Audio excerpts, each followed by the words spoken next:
myself MK Singh. You are watching MKS Academy. MKS Academy के इस platform पे आपका स्वागत है। आज के इस वीडियो सेशन में हम लोग स्टैंडर्ड 11 के कुछ टॉपिक को डील करने वाले हैं।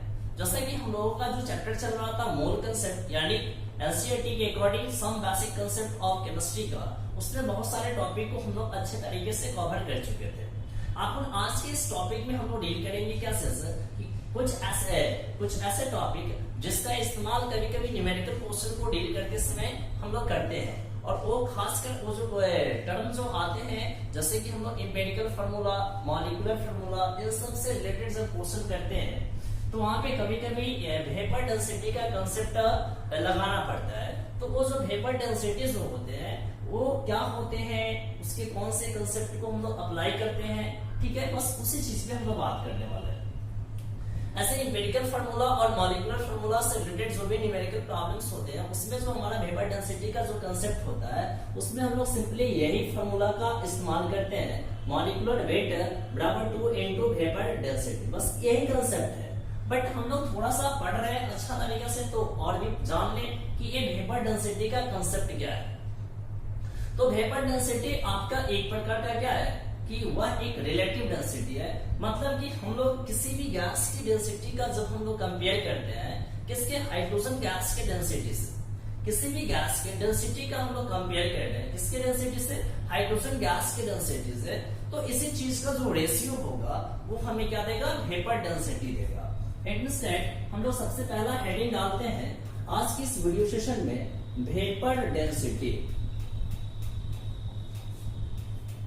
इसको शॉर्ट में हम लोग VD बोला करेंगे, वेपर डेंसिटी। ये वेपर डेंसिटी का जो कंसेप्ट है वो सिर्फ और सिर्फ गैस के लिए हम लोग अप्लाई करते हैं, ठीक है, इसके लिए अप्लाई करते हैं, गैस के लिए ही हम लोग अप्लाई करते हैं। तो चलिए हम लोग सिंपली वेपर डेंसिटी को डिफाइन कर लेते हैं कैसे कि vapour density is equal to होता है कैसे, density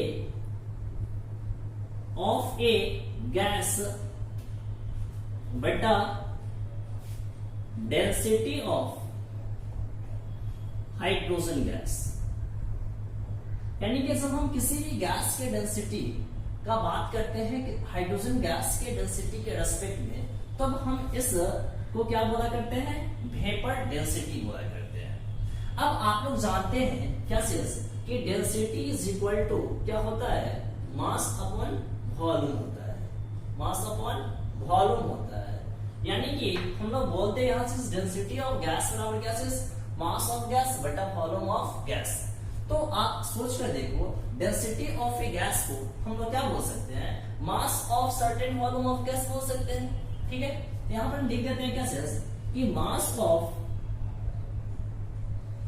certain volume of a gas at STP बटे मास ऑफ सेम वॉल्यूम। इस गैस का जितना वॉल्यूम होगा उतना ही हम वॉल्यूम ले रहे हैं कैसे, mass of same volume of H2 gas at STP। Condition आपका सेम है, ठीक है। अब हम यदि मान ले कि mass of certain volume of gas में, इस इतना वॉल्यूम ऑफ गैस में यदि वह n मॉलिक्यूल्स को कंटेन करता है, सेम वॉल्यूम है तो मॉलिक्यूल्स क्या हो जाएंगे, सेम हो जाएंगे। तो मान लेते हैं हम लोग क्या चीज कि यदि यह गैस n मॉलिक्यूल्स को कंटेन करता है तो हाइड्रोजन गैस भी इस STP पे क्या करेगा, सेम मॉलिक्यूल्स को कंटेन करेगा। तो हम यहां से कंडीशन बनाते हैं क्या चीज कि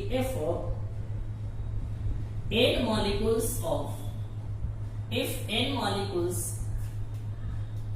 present in क्या चीज, given volume of a gas, given volume of a gas and H2 gas। यदि हम मान लिए क्या चीज कि n मॉलिक्यूल्स है, जो गिवन यहाँ पर क्या है, गैस दिया गया हुआ है, उसमें गैस की जो मॉलिक्यूल की जो संख्या है वो कितना मान लिया हम लोग, n मान लिया, और हाइड्रोजन गैस में भी मॉलिक्यूल की संख्या कितना हो गया, n हो गया। तो हम लोग यहाँ से जो एक कंसेप्ट लगाएंगे, इस कंसेप्ट का रेशियो जो हम लोग लगाने वाले हैं वो कैसे लगाएंगे, अब देखो ध्यान से, इसमें कुछ खास नहीं है आपका, ठीक है, बस इसको एक फॉर्मेट में लिखते चलना है और फाइनली हम लोगों को फार्मूला निकाल लेना है। अब देखो इसी चीज को हम लिख रहे हैं, तो वेपर डेंसिटी बराबर, यहाँ पर क्या था, mass of certain volume of gas, तो हम यहाँ से क्या लिख सकते हैं, mass of n molecule of gas, ठीक है, यदि इतना में यदि वह n मॉलिक्यूल्स को कंटेन करता है तो हम क्या लिख सकते हैं यहाँ से, mass of n molecule of a gas बटा क्या लिख सकते हैं हम लोग, बोलिए, mass of n molecule of H2 gas, यानी कि सबका हम कितना ले रहे हैं, 1 मॉलिक्यूल्स ले रहे हैं, ठीक है, सबका कितना ले रहे हैं, 1 मॉलिक्यूल्स ले रहे हैं। अब पहले मैंने लिया कितना, n मॉलिक्यूल्स, तो इसका n मॉलिक्यूल्स, तो इसका भी n मॉलिक्यूल्स, इसका भी हम 1 मॉलिक्यूल्स लेंगे, तो इसका भी कितना लेंगे, 1 मॉलिक्यूल्स लेंगे। चलिए देखिए ध्यान से, इस चीज को मैं यहां पर लिख रहा हूं, एकदम अच्छा से समझ जाओ, मैं क्या लिख रहा हूं, वेपर डेंसिटी बराबर, तो वेपर डेंसिटी बराबर मैं यहां से क्या लिख दूं, वेपर डेंसिटी बराबर mass of n molecule, 1 molecules कर देते हैं, ठीक है, 1 मॉलिक्यूल्स ऑफ ए गैस बटा क्या लिख सकते हैं, mass of 1 molecule of H2 gas लिख सकते हैं, हाँ जी लिख सकते हैं। तो यहां से देखिए, mass of 1 molecule of gas को क्या लिख सकते हैं, मॉलिक्यूलर वेट लिख सकते हैं, यहां से हम क्या लिख सकते हैं, molecular weight, molecular weight of gas बटा गैसेस, मॉलिक्यूलर वेट ऑफ किसका, H2 gas, of a gas बटा H2 गैस। तो हम लोग जानते हैं मॉलिक्यूलर वेट ऑफ गैस, हमको गैस पता है नहीं, तो मॉलिक्यूलर वेट सीधा लिख देते हैं, तो यहां से क्या लिखते हैं, molecular weight of hydrogen gas कितना हो जाएगा, 1 into 2, तो कितना आ जाएगा, 2 आ जाएगा। तो यहां से हमारा क्या कंसेप्ट आ जाएगा, वेपर डेंसिटी बराबर मॉलिक्यूलर वेट बटा 2, यानी कि आप यहां से क्या लिख सकते हैं, मॉलिक्यूलर वेट बराबर 2 into वेपर डेंसिटी, ठीक है। तो ये आपका generally molecular formula, empirical formula के समय ऐसे कंसेप्ट का हम लोग इस्तेमाल करते हैं, और कभी कभी तो मोल का भी हम लोग इस्तेमाल कर, मोल में भी इस्तेमाल करते हैं, वो देखेंगे हम लोग कि कब इसका इस्तेमाल होता है, वो सारी बातें तो हम लोग करते रहेंगे। बट हमने क्या समझा आज इस वीडियो में कि वेपर डेंसिटी का कंसेप्ट क्या है, और वेपर डेंसिटी और मॉलिक्यूलर वेट के बीच में रिलेशन क्या होते हैं। तो हमने क्या देखा, vapour density of a gas is equal to gases molecular weight बटा 2, यानी कि मॉलिक्यूलर वेट जब निकालना होगा वेपर डेंसिटी, क्या कर देंगे हम लोग, 2 से मल्टीप्लाई कर देंगे, तो हमें क्या मिल जाएगा, वेपर डेंसिटी मिल जाएगा, ठीक है। तो इसको आप फर्स्ट कॉपी करो,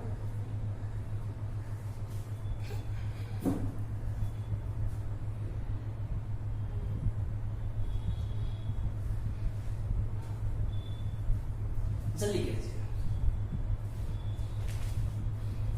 इस पे एक क्वेश्चन करा देते हैं हम आपको, ताकि कंसेप्ट आपका बिल्कुल क्लियर है।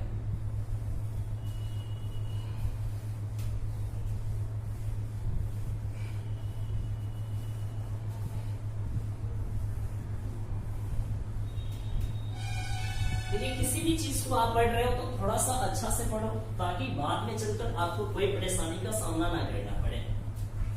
चलिए, एक क्वेश्चन है, the vapour density of a gas, question है the vapour density of a gas is 11.2। Clear. देखिए, एक चीज क्लियर होना चाहिए कि वेपर डेंसिटी आपका एविट लेस क्वांटिटी है, क्योंकि ऊपर भी डेंसिटी नीचे भी डेंसिटी, तो दोनों का एविट क्या हो जाएगा, कैंसिल हो जाएगा। तो क्या क्वेश्चन बोलता है, the vapour density of a gas is 11.2 litre, find the volume of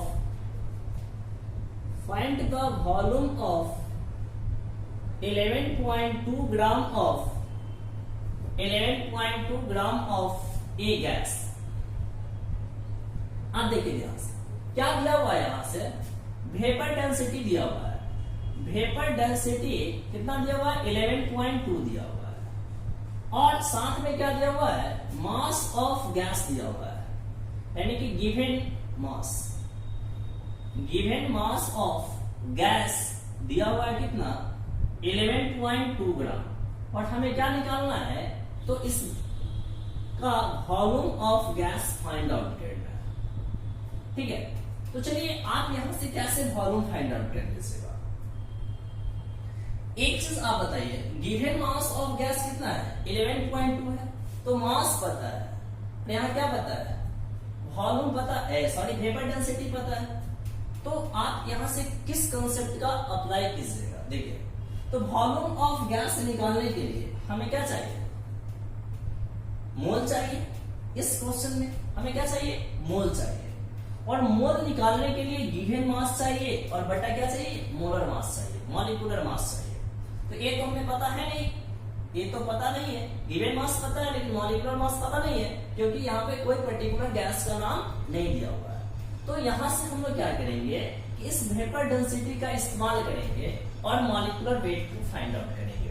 तो हम लोग जानते हैं क्या चीज कि मॉलिक्यूलर वेट बराबर क्या होता है 2 इंटू वेपर डेंसिटी, तो 2 इंटू वेपर डेंसिटी कितना है 11.2, तो कितना आएगा 22.4 आ जाएगा। ठीक है, मॉलिक्यूलर वेट पता चल गया।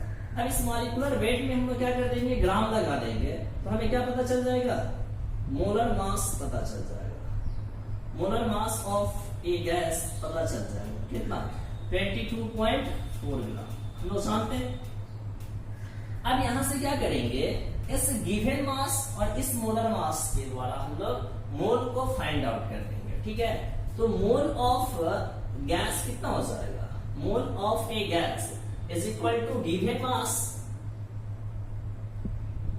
By molar mass. Simple concept है आपका, गिवन मास कितना है 11.2 ग्राम बटा कितना 22.4 ग्राम, कितना मोल आ गया, हाफ मोल आ गया। क्या, अब मोल पता चल गया तो वॉल्यूम निकालना क्या है हमारे लिए काफी आसानी है। तो मोल बराबर क्या जानते हैं, मोल बराबर क्या होता है गिवन वॉल्यूम बाय कितना 22.4 लीटर। तो मोल पता है 1/2, गिवन वॉल्यूम निकालना है V, तो 22.4, तो क्या जाएगा V बराबर 22.4 बटा कितना 2, यानी कि 11.2 लीटर। क्लियर, तो इस तरीके से हम लोग क्या कर लेंगे, वॉल्यूम को फाइंड आउट कर लेंगे। ठीक है, यानी कि इसका वॉल्यूम भी कितना हो जाएगा 11.2 लीटर हो जाएगा। चलिए इसको कंप्लीट कीजिए फर्स्ट, एकदम हल्का क्वेश्चन था, इसमें कुछ खास था नहीं। ठीक है, बस आपको यहाँ पे समझना है कि हमें वेपर डेंसिटी का इस्तेमाल किस तरीके से करना है। मॉलिक्यूलर वेट पता करने के लिए हम लोग कर रहे हैं जनरली यहाँ पे, और फिर उसके बाद मॉलिक्यूलर वेट मिल गया तो गिवन मास में डिवाइड मार दिए मॉलिक्यूलर मास से, फिर हमें मोल पता चल गया और मोल निकल गया, तो उससे हम लोग क्या कर लेंगे, वॉल्यूम को फाइंड आउट कर लेंगे। तो ये है आपका सिंपल सा कंसेप्ट। एक और मैं आपको अभी लॉ पढ़ा दूंगा इस वीडियो सेशन में।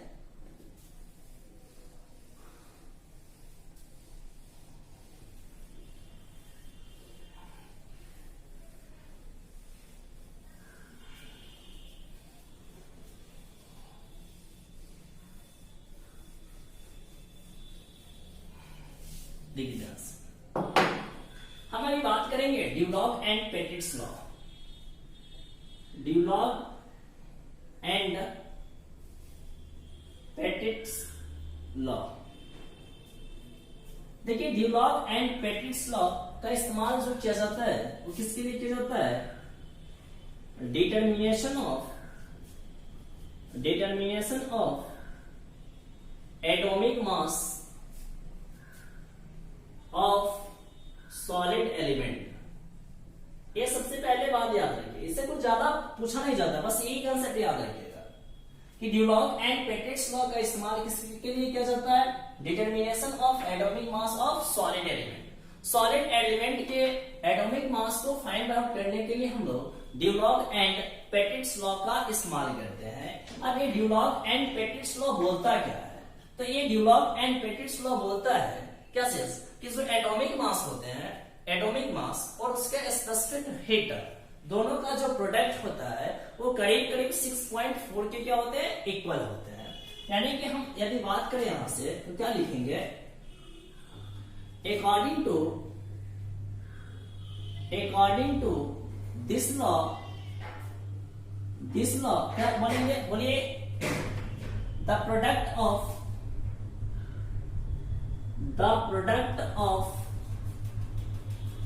एटॉमिक मास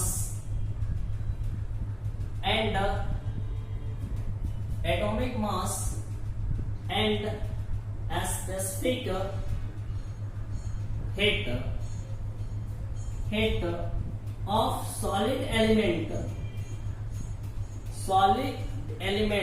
is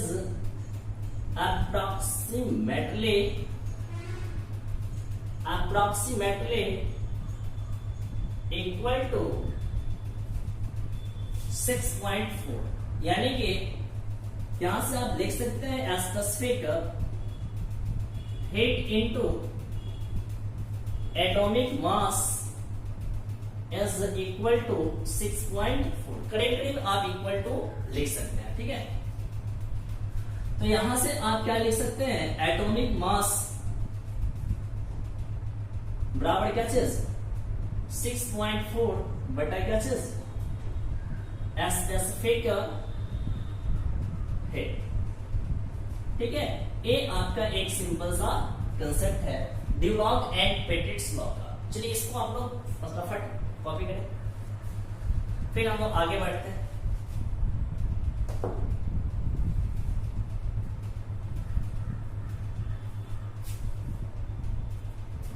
देखिए इसमें कुछ खास नहीं है, बस ऐसे ही एक बार कंपटीशन में भी ये पूछा हुआ क्वेश्चन है कि Dulong and Petit's law, bracket में लिखा हुआ था atomic mass into specific heat is equal to 6.4 is applicable for. First option था सॉलिड, सेकंड था गैस, थर्ड था लिक्विड, फोर्थ था नन ऑफ दिस। तो हम लोग सिंपली क्या मान लेंगे, सॉलिड एलिमेंट के लिए इसका ना इस्तेमाल किया जाता है। हो गया।